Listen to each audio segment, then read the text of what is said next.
Welcome back to the workshop, gents. Today we aren't just making a knife. We are wrestling with a bearing race. This is likely 52 to 100 steel.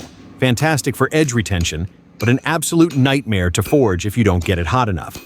If you want to see more insane steel challenges and watch how these pieces come to life, make sure to hit that subscribe button. Don't miss out.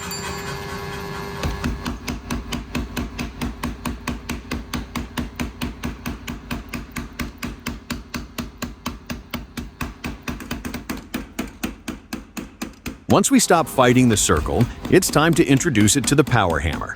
This machine is my best employee. It never complains and hits harder than my ex-wife's lawyer. I'm drawing out the billet here, turning that thick chunk of bearing into a usable flat bar. Notice how I'm rotating it to keep the thickness uniform.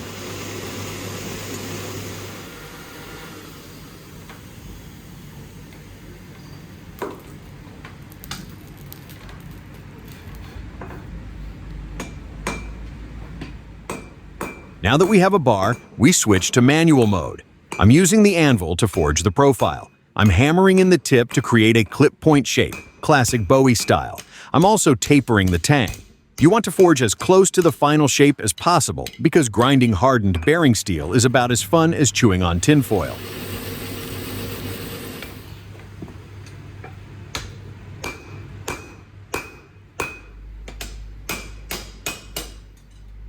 Time for the layout. I'm marking the final profile with a permanent marker, the most high-tech tool in the shop today. We cut the excess off using a chop saw. Look at those sparks, short, bursting stars. That tells us we have high carbon content, exactly what we want for a blade that holds an edge. Don't breathe that dust, guys, unless you want your lungs to feel like a scouring pad.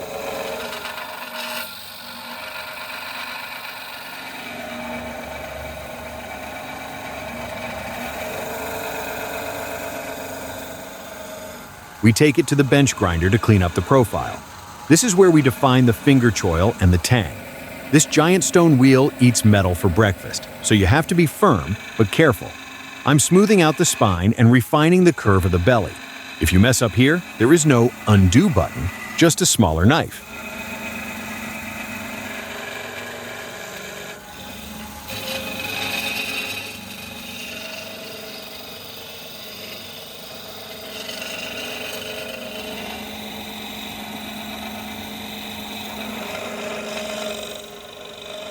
Moving over to the belt grinder, I'm using the contact wheel to start establishing the primary bevels. This looks like a hollow grind setup. The contact wheel scoops out the metal, making the edge thinner behind the bevel.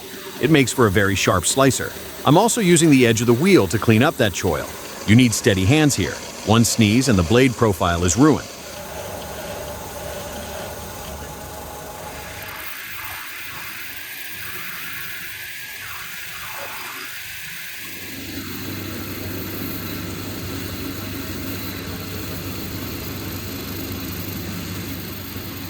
Now for some aggressive styling.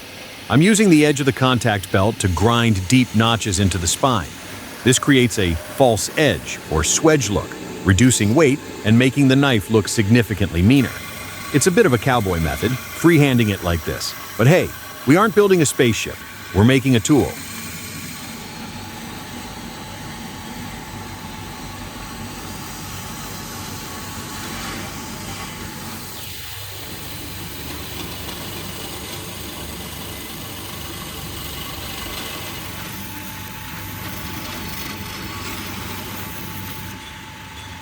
Over to the drill press.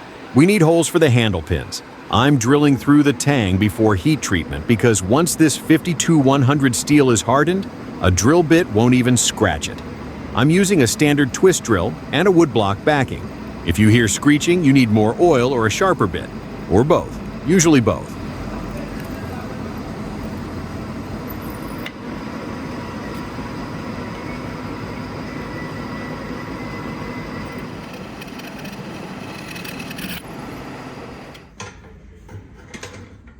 All right, don't try this at home if you value your fingers.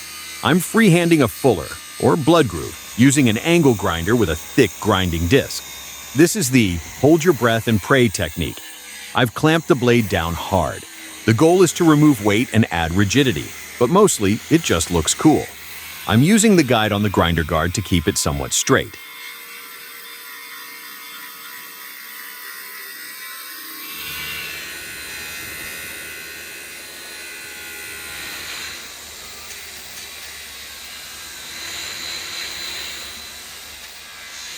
Now I switch to a smaller rotary tool to clean up that fuller groove. The angle grinder does the heavy hogging, but it leaves a messy finish. This cleans it up and makes the channel uniform. Then, I'm using a white marker to check the depth and symmetry. If it's not straight, we just call it rustic and charge extra, right?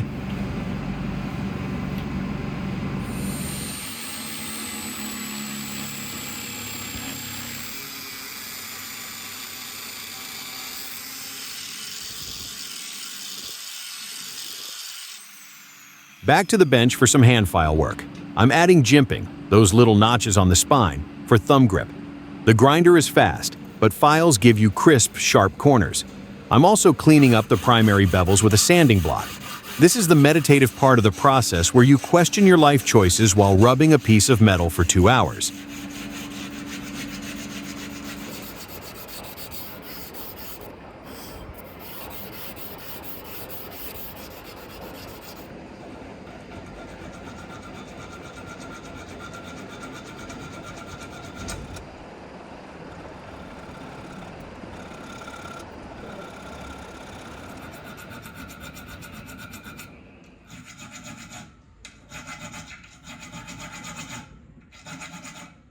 It is time to play with fire again. Heat treatment.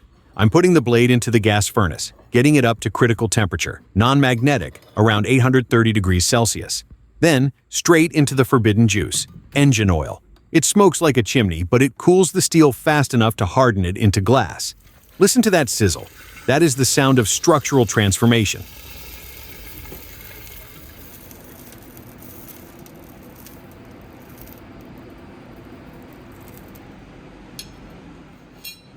After the quench, the blade is black, nasty, and harder than a politician's heart. I check it for straightness immediately. Now we need to clean off that baked-on oil scale. I'm essentially sanding it back to bare metal to see what we are working with. If I dropped it now, it would shatter like glass, so handle with care until it's tempered.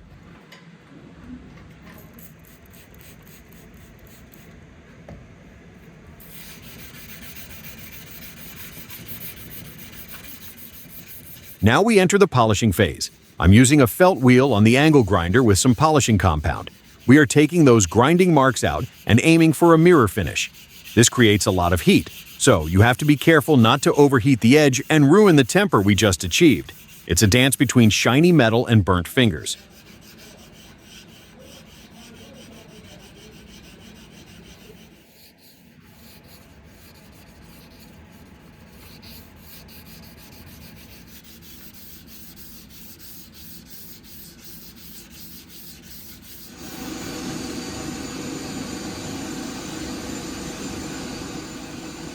I'm continuing the polish with a flap disc and then a finer buffing wheel.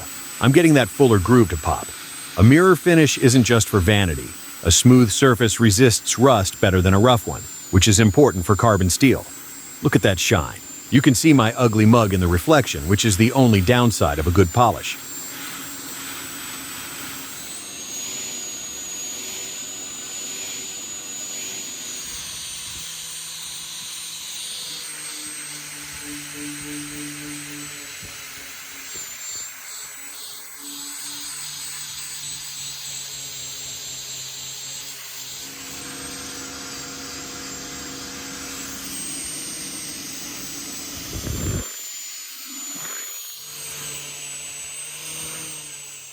Handle time. I've got some nice hardwood here. Looks like walnut. I'm using the knife tang as a template to drill the holes for the pins. We are doing a full tang construction, sandwiching the steel between 2 slabs of wood. This is the strongest way to make a knife handle. Simple, robust, and unbreakable.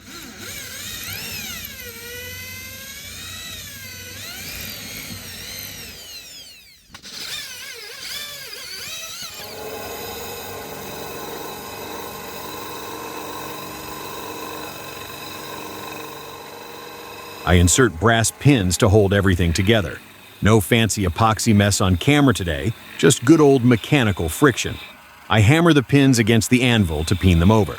This expands the brass inside the hole and locks the wood scales to the steel tang. It's an old-school fit-up. If it wobbles, hit it harder.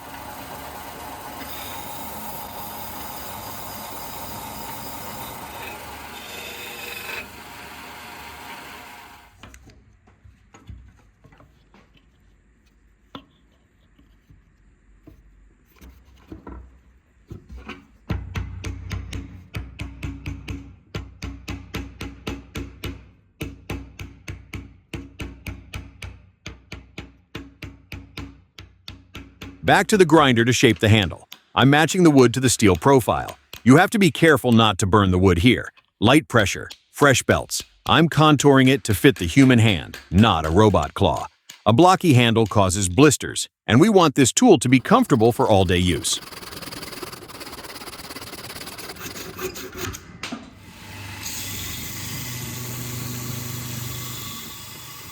The belt grinder gets the shape, but this shoe-shine sanding method gets the feel. I clamp the knife in the vise and use a strip of emery cloth to round over the spine of the handle. This rounds out the transitions and exposes the grain of the wood. It's manual labor, but your hand will thank you later.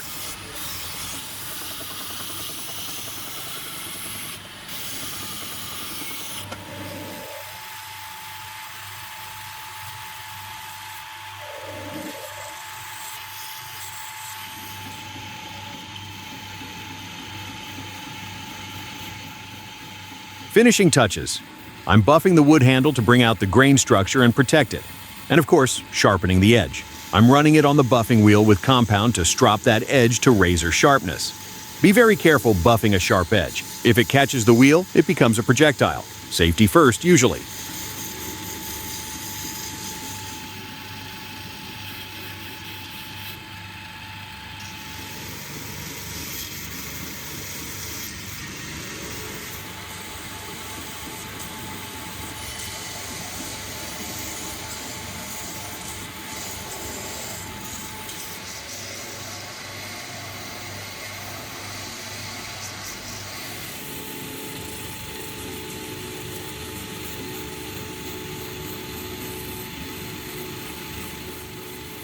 Cleaning up the final blade with a rag.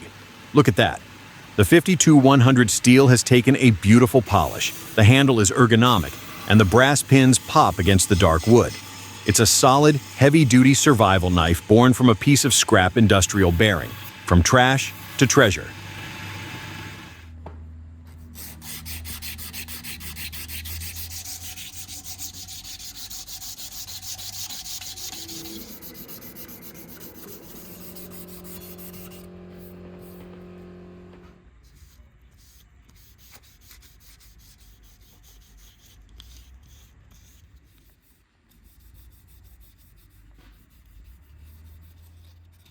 And now, the moment of truth.